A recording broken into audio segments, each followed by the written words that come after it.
இந்த ஊர்ல மார்க்சிஸ்ட் கட்சி ஒரு சிறிய கட்சியாக இருக்கலாம்.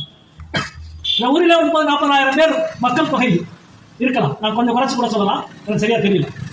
ஆனால் நீங்கள் கம்யூனிஸ்ட் கட்சியில உறுப்பினராக இல்லாமல் இருக்க வேண்டிய அவசியம் இல்லை.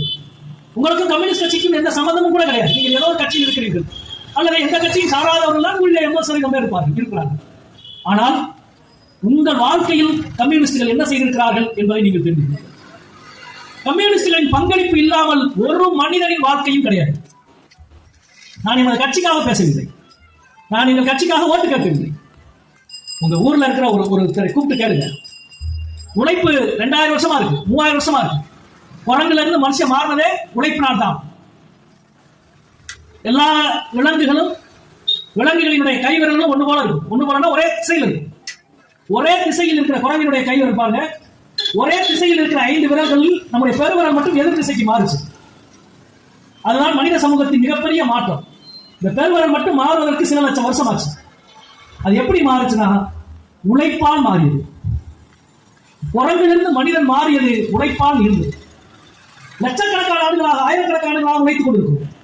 உழைத்தவனுக்கு கூலி கொடுத்துக் கொண்டிருக்கிறார்கள். மன்னர்கள் கொடுத்தார்கள், பிரிட்டிஷ்காரன் கொடுத்தான், ஏதோ முதலாளி கொடுத்தான், அதெல்லாம் சரி. ஆனால் இன்றைக்கு வேலை பார்க்கிற ஒவ்வொருவரும், நீ அரசு ஊழியரா இருக்கலாம், தனியார் நிறுவனத்துல வேலை பார்க்கலாம், ஏதோ ஒரு கடையில வேலை பார்க்கலாம், ஒரு பெரிய ஐடி கம்பெனியில வேலை பார்க்கலாம், எந்த இடத்துல வேலை பார்க்கலாம்.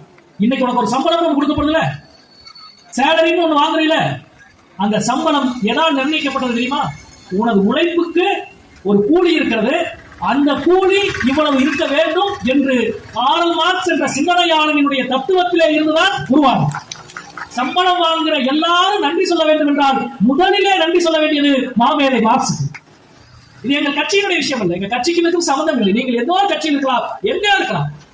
நீங்கள் ஒரு நிறுவனத்தில் கூலி வாங்குகிறீர்கள் என்றால் அந்த கூலி என்ற கோட்பாட்டை, உழைப்பு என்ற கோட்பாட்டை, உழைப்புக்கு நிகராகத்தான் கூலி கொடுக்க வேண்டும் என்ற சிந்தனையை உலகத்தின் முதலில் சிந்தித்தவன், செயல்படுத்தியவன் மாமேதை மார்க்ஸ்.